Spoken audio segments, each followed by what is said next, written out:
You're listening to City of Muses on Paris Underground Radio.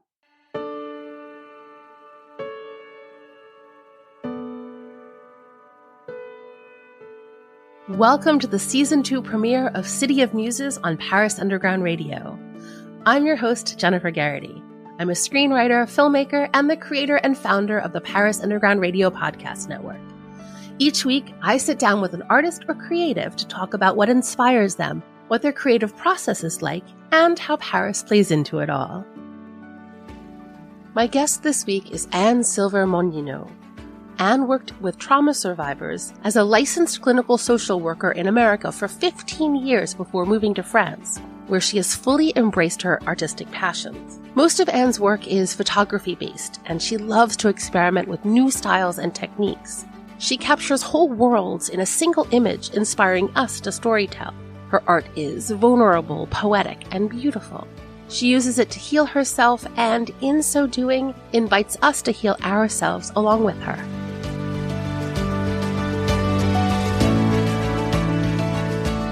Hello, Anne. Thank you so much for joining me today. Hi, thank you for having me. So can you start by telling us a little bit about who you are and what you do? Who am I? Well, I usually start by saying I'm an American artist who lives near Paris. I moved here officially in 2016. It's a love story that brought me here. I happened to fall in love with a French photographer and everything worked out. So this is my home now, permanently. I am trained as a psychotherapist, and I worked for 15 years in Illinois, where I lived, as a clinical social worker, mostly with people who had histories of trauma of various kinds and depression and anxiety, which are normal given those kinds of events. And then, but I've always had an interest in art and writing, and have pretty much always written, even more so than art making. Writing's been a constant for me. But then after moving to France, because things are extremely complicated here in terms of educational systems, and there's no equivalence to the U.S. university system or whatever. So I no longer work as a therapist. I just work as an artist and a writer. Oh, that's so interesting. I was wondering about that. So there's lots of things here that I really want to talk to you about. One of the reasons that I was drawn to your work in the first place, and what part of what I think sets it aside from other artists that I've spoken to, is that it seems like it has organically developed from your non-art work, if I can say that. And I kind of want to get into whether or not that's true. But first, can you tell us a little bit more about what you were doing before you got here? A little bit more about the work you were doing. About the work I did when I was a therapist? Yeah. Okay. Well, there were a few years where I worked in a rape crisis center. And so every person who came through the door had a history of some sort of sexual violence. They were all survivors, various ages, from children to adult women in their, 50s or 60s. And so I did that for about 3.5 years. And then I went to the private sector and worked in an office where we were all women, several therapists, and then a nurse practitioner. And it was a really beautiful working environment. Everybody was kind of handpicked, and we all worked extremely well together. And I did that for 10 years.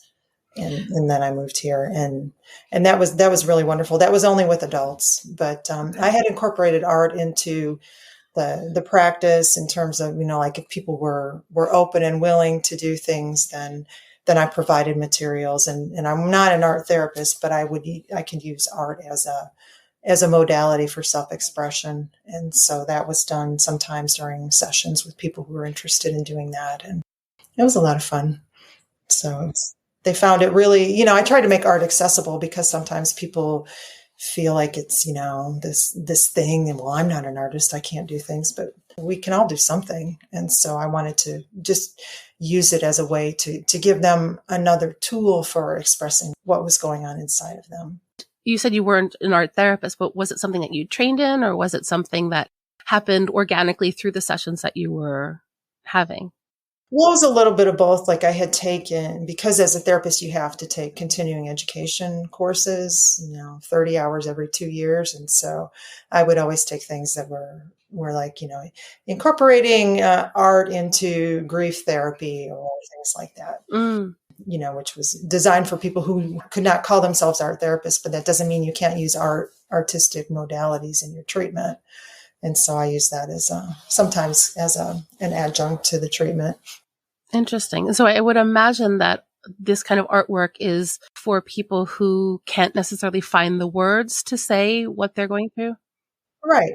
Because one of the things that I was taught anyway that happens during the actual moment when someone is traumatized, there are certain parts of the brain that are activated and other parts that are deactivated because everything within the person is just concentrating on, how do I survive this? And that those experiences happen in almost like a wordless vacuum. And so we don't always have the language to put there to describe what happened or how we feel. We can carry that around in our bodies, and it's more of a sensory thing. And so finding different ways to tap into that, whether through visual medium or through music or other things, it just gives people different tools. I was all about giving tools, to use to kind of help get things out and then put them back in place. Yeah, that makes a lot of sense to me. If you go through something really traumatic, you sort of withdraw into yourself beyond words, and also anything. Language sort of connects you to people outside. And if you really want to draw within yourself, you're not looking for those words. You're not looking necessarily to connect with people outside. That's really interesting. Yeah. Yeah, it's very interesting. Were you artistic as a child? Oh, always. Yeah, I remember painting like from the time I was 4 and drawing, making collages. I was always, my best presents were things that like allowed me to create. I have always had a very fundamental need to make stuff. I get that. Were you more the kind of child who would like hole up in a corner and paint and draw for hours? Or were you more the kind of child that would want to talk to everybody and see if you could like heal and solve their problems? Oh, no, I'm very introverted. No, I was often alone and I liked to be outside. But even outside, I was, creating spaces. I remember, not playing house in the sense of like playing houses where I was a mother and there was a baby and that kind of thing, but playing houses and I'm going to make a place that looks like me or, that feels good. And so it was creation in a different way. But aside from that, yeah, I always did like to draw and paint and write poetry and just make stuff. Did you come from an artistic family? Not at all. Okay. No, though I will say that my daughter is extremely artistic. Very creative, very, very creative. He's got that too, that need just to make stuff, whatever it is. So How nice to have a mother who can see that and understand that path for her too. yeah. Did you have any formal training as an artist? Well, I've since taken like photography classes through places like the LACP or Santa Fe workshops or Maymita workshops. Nord photography. So I've taken classes like that, but I don't have a university degree in art making. Mm. I feel like I should ask you more about your daughter. How old is she? She is 31. And has she come with you to France? Has she been there? No, she was just here for the first time with her husband and then, but she's been back in the US for a week now. So now she lives in St. Louis and she has an interesting job. Her diploma is in sociology, but she works for a company that conducts estate sales and she's the manager. They have an estate sale division and then a boutique of high-end mid-century modern furniture. And so she's kind of the spokesperson for the company. She's been on the local TV news when they needed to talk about stuff. She's the one who talks. And then she runs and manages the estate sale part. It's so nice to see. You're such a proud mom. I am. It's so cool what she does. Yeah. But it's interesting too that both of you, your profession was connecting to other people and this interest in other people and how they work. And also you have this really artistic side. Yes. Yeah, she shares that too. Absolutely. How did she like France? She just kept saying, well, it's a whole lot different. It's a lot different. Yeah, it is. But yeah, the things that we did, she appreciated. She appreciated Versailles. She appreciated Montmartre. We did an atelier where you could create your own perfume, and that was really cool. And then she likes where I live because we have lots of resale shops and, even a thrift store. And so that's all like right up her alley. So it was cool. Turning now to talk about your work, one of the things that I really love about your work, having looked through everything that I could find, is that they're really stories. Like every image seems to tell its own story. Was that your intention? I'm glad that you find that. I want the images to tell stories or to express an emotion. Like I want them to have some sort of emotional connection that goes beyond just my own. I would hope that there would be some universality in that. I mean, I feel like looking at any one of your images, I could sit down and write a full story about it or create a full film about it because there's so much going on and there is movement and emotion and maybe some sort of search for balance in all of your images. It's really inspirational in that way, like creatively inspirational. Well, thank you so much for saying that and for seeing that in them. I really appreciate that. Do you know what story it is that you're trying to tell before you take a photograph, for example? I might have an image in mind. Sometimes I wake up in the morning and I'll have just this burning need to create a certain image. And then I'll go out and try to make that happen. But that's not necessarily the one that I keep. Sometimes that's just a starting point. Interesting. Yeah. So I try, like I'll go and I'll say, okay, I'm going to shoot today, whatever, in the park. And I want it to be a color story. And there's green. And so what goes well with green? So I'll kind of approach it in that way. But then when I go over and I actually work on shooting the image, I might be like, well, it's okay, but it doesn't have that thing that I want it to have. And then I'll just keep playing. And sometimes I settle on something completely different. So it's kind of a mix of trying to create something intentionally and then also letting the intuitive, playful parts come into play as well. Yeah, because one of the things that seems to be important in your work is the emotion. And so having something too staged wouldn't convey that emotion. Right. Not always. Exactly. And you mentioned color story, and it does seem like each of your collections has a clear color story. Do you start with the color in mind when you're creating a new collection, for example? Sometimes, yeah. Sometimes I'll buy a dress that's a really pretty color, and I'll think, ooh, I need to find a way to use this pretty salmon pink dress in a photo. So sometimes it'll be something like that, or of fruits or foods, or because my latest project is about color, and so that's.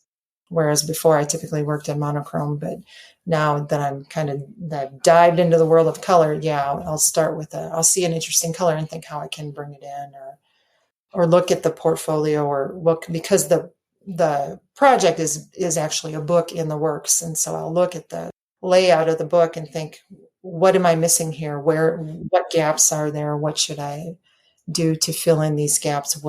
What color could be a bridge from this particular photo to the one that I want to use after it? So sometimes those are the things that organize the photos as well. Interesting. So they're sort of meant to be like read together as a story, a visual story. Yes. And my website is not up to date, and I don't have all of the images that are a part of the new project on there, partially because it's still a thing that I'm working on. But yeah, it's supposed to be a book, and so or one day I hope that it will be a book, and so yeah, it should read from one photo to the next. Beautiful. Yeah, I mean, even in scrolling through your website, which I know you said isn't up to date, I can get that sense that one story relates to the one before it and the one after. For sure. Sometimes it's in a humoristic way, and sometimes it's just a contrasting kind of way, sort of, I guess, maybe to flip the feelings that I had from the first photo into the second one. Mm-hmm. It's a fun experience to read them that way too. What happens when a 21-year-old college student from a small town in Kansas, who has never even before stepped foot in a big American city, decides to hop on a plane and spend her summer in Paris, France? Well, that's what award-winning student journalist Abby Riffle just did. And, lucky for us, she recorded her experiences along the way, beginning a month before she left and ending a month after she got back. Abby will take you along for the ride in the brand new podcast, A Broadening My Horizons on Paris Underground Radio, available wherever you find your favorite podcasts. We'll be right back with City of Muses after a word from our sponsors. And now, back to City of Muses on Paris Underground Radio. Do you find when people are looking at your work that they will create their own stories and maybe tell you what those stories are of the image that you've created? Sometimes. Mm-hmm. Or sometimes they'll see something or make a connection that I wasn't aware of. I'm like, oh yeah, that makes sense, So sometimes I think there might be something subconscious that goes into the making of an image, and we don't always realize it at the time. Often that comes later where we can tease those things out. Yeah, that's sort of what I was wondering too, because it seems like your images are really, like you said, working through these emotions, finding these sorts of things. So I was wondering almost if it would be possible to use your own images for someone else's art therapy. Well, that's an interesting question. Almost like a Rorschach, but through your actual work. That's interesting. And in terms of the book that I'm working on, not that I want it to be therapeutic, but I want it to have enough of a universal appeal that somebody else reading it might, even though they haven't gone through what I had gone through, they might find something in there that connects with their own experience. So in that regard, it could be therapeutic. I love that. I mean, I could see that too. I was looking through your images with my mother, who's an artist, and we were picking up on different things in the images and having different, like, specific reactions, but the same sort of general reactions to them. So that's why I thought maybe there's some sort of connection through therapy in these images. Interesting. That's very neat to hear. Yeah. Yeah. Maybe there's another path for you ahead in that direction. Who knows? In your images, so these seem to be, in as much as like I can impose myself on them or my mother can impose herself on them, they seem like they're quite personal images. They seem like in looking at them, that they really, really mean something to you, whatever that may be. Is there ever any, I don't know, disconnect or difficulty if you're taking something that's so personal and then exposing it to a public audience? Oh, absolutely. There's a huge amount of vulnerability with that. Very, very much so. But it's also important because I believe in being authentic, especially, as an artist and as a person, and to hide things that are so important to me would not feel authentic. And so sometimes I'm like, do everything I can to screw my courage up and like, okay, I'm gonna share this, and sometimes that's on social media. Other times I'm just going to share it on my website and let that be enough, or I'm going to publish it in a book and let that be enough. But yeah, there's very much an amount of vulnerability. And I have a friend who said, when that vulnerability comes up, that means that you're really working on something important. It's feeling like that you need to put on the brakes. It means you're touching on something that's important. And as a therapist, I know that that's true. So I try to keep that in mind too, and sit with the discomfort and know that it'll pass, That's really interesting. And it makes me feel like maybe subconsciously even that's part of the gift that you're giving us. It feels very generous that you create these pieces that are so personal and that you give them to us so that maybe they can be personal to us as well. It's beautiful. Well, that's a very beautiful way of looking at it. Thank you. Yeah. I mean, it feels like a personal gift that you're giving to everyone. Well, I would sure love to see it that way. You wrote in your email to me that you look at yourself as having a bit of artistic ADHD. I do. Mm-hmm. Can you talk a little bit about that? I go through cycles. I don't call them phases because they tend to come back around. But there are times where I have my seasons. Where usually in the colder months, I'm drawn to maybe doing some textile work, some stitching, or making encaustic. And then in the warmer months, I want to be outside shooting. And then there are times where I just want to print it all, and then in little small formats and make a bunch of pieces, little things that I could use in assemblage work. And so I'll kind of cycle back around through all of those different things, depending on what's going on.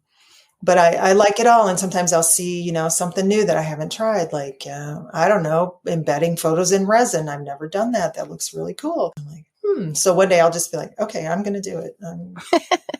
And then that becomes my little obsession for a while. And then I'll move on, kind of work through it, work it out, and then I'll move on to something else. So I love that. I love the idea of it being seasonal too. That's a fun idea. I hadn't heard that before, like art going through seasons. I like it. Yeah, I tend to like to sew. I don't know, maybe something about fabric in the winter because it's cozy and it's tactile. And so I have a friend who is a quilt maker all year round, and I was telling her, yeah, in the winter, I really love to sew. And she's like, yeah, there are some people who have their seasons. And then there are people like me who do it all the time. Yeah, that's so interesting. I mean, she probably expresses her seasons differently just through the same medium. Yeah. Right. Whereas I see something cool and I'm like, ooh, I want to do that.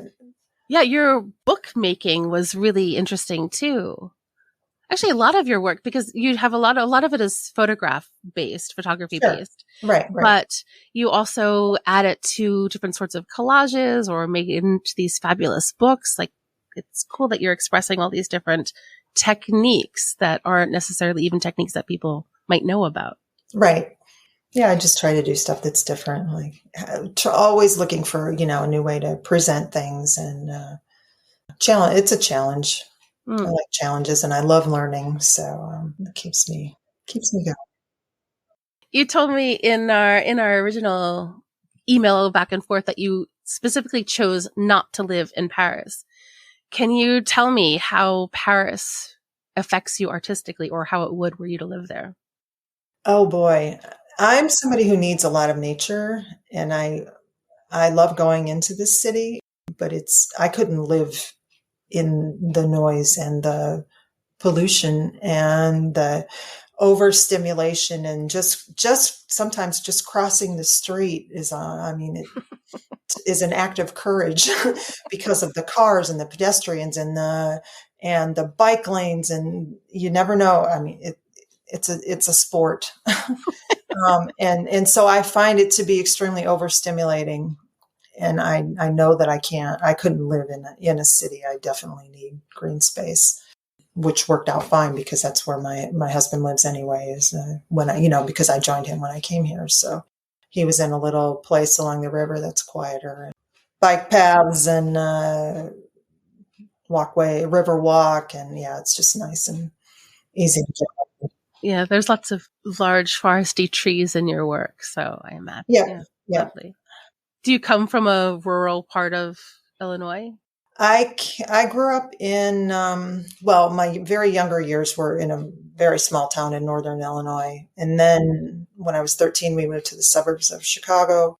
And then I lived there for maybe, 10 years, 12 years, and then moved to southern Illinois, and where there's a lot of national forest, and had several acres property there. And before I studied social work, I actually studied plant biology. Oh. And in my last year of my bachelor's degree, or my last semester, I changed majors. But I have a very strong connection to plants and trees and natural communities. That's an important part of who I am. So what do you do when you feel that you are blocked or lacking some sort of creative inspiration? Well, number one, I know that's part of being an artist, is that we have times where it just pours out, and then we have times that are a little bit quieter. I go for a walk. Usually that's my answer for everything. I go for a walk. I'll go for a walk. We have a park right by where I live, and it's actually on an island. So You take a footbridge across the river and the park's on the island. And it's an ecological park, which means they don't use any pesticides or anything. And there are natural areas in it. And so I'll go and I'll see what plants are in bloom or what trees are doing what, or watch the birds or feed the birds, or usually that will stimulate something. I mean, I may see something cool. Like the other day I was out walking and I saw like a baby swan on the bank, and he was kind of crying, like for his mom. And so he's not baby, but a juvenile, and he was, making this vocalization. I'm like, well, that's weird. He seems to be a little worried about something. And I knew the mother was around because I'd seen a family of them. And so I walk a little farther, or take the footbridge across, and then look back at the other bank, and I see that the mother swan is right in front of a houseboat, because the person who lives in the houseboat opened up the windows and is feeding the swan directly from the houseboat. So I go out and I don't really search, but I let myself stay open for seeing, things that you don't see every day, even though it's a place I go to every day. I love that. That sounds idyllic. Yeah, it's pretty cool. The series that you're currently working on, is that right? The one, Something to Hold On To? Right. That is the new series. Yep. That's the one. I was all about color. Okay. That's the one about color. Yep. Okay. Can you tell us a little bit more about that series? Sure. It was born out of a traumatic event in my own life. So in 2019, I had what they call an expanded hysterectomy. So at the age of 49, I'm 54 now, 49 and a half, because I had endometriosis and I had fibroids, and they had done a procedure to try to block the uterine artery and make the fibroids shrink, which worked. And then it didn't work because there was also endometriosis and adenomyosis and all this other stuff going on. And so just a really rough time from 2018 when I had the embolization until 2019, they did the hysterectomy. That was a horrible experience for me. And, it's been really, lots of changes and difficulty, and sometimes ongoing pain, and still endometriosis because they didn't take it all out and whatever. So lots of ongoing problems with that. And so the past 4.5 years have been focused on dealing with that and how to continue to live and get to know my body again after what it had gone through, and trying to make sense of that whole experience. Yeah. So that all that work grows out of that. So it's all about the loss. It's all about healing, and then resilience, and the ways that I have found to continue to tap into that resilience. I mean, again, I just think it's so generous of you to share that with us, and share your stories, and share your images, and something that's so personal and inside your body, and putting it outside for us to see. I think that's really beautiful. So thank you. Well, thank you. Yeah. And the images that you just exhibited in Saint-Germain-des-Prés, they were from this series? No, they were from an older series, which kind of is related to the same theme. It was just a different way of expressing it. But it's from an older series that I called, well, 2 of them, in fact, Thresholds, which was the photographs. And then there were 5 assemblage pieces that were from a series that I called Interiors. And they were shown in that show as well. So it was older work, not from super long ago, but just, like 2000, whatever, 2021. Is Paris the most romantic city in the world? Host Lily Heisey answers this very question in her podcast, Romancing in Paris, which takes you through the city, arrondissement by arrondissement, by exploring the most romantic and hidden spots Paris has to offer. Listen now to Romancing in Paris on parisundergroundradio.com or wherever you listen to podcasts. We'll be right back with City of Muses after a word from our sponsors. And now, back to City of Muses on Paris Underground Radio. So where can people find you and find your work if they want to keep up to date with what is going on in your world? Well, probably Instagram is the best place. I don't post every day. I tend to post in little spurts, and then I find as an introvert, I don't know, I find social media to be a bit overwhelming. And people are so wonderfully warm and generous anytime I post something.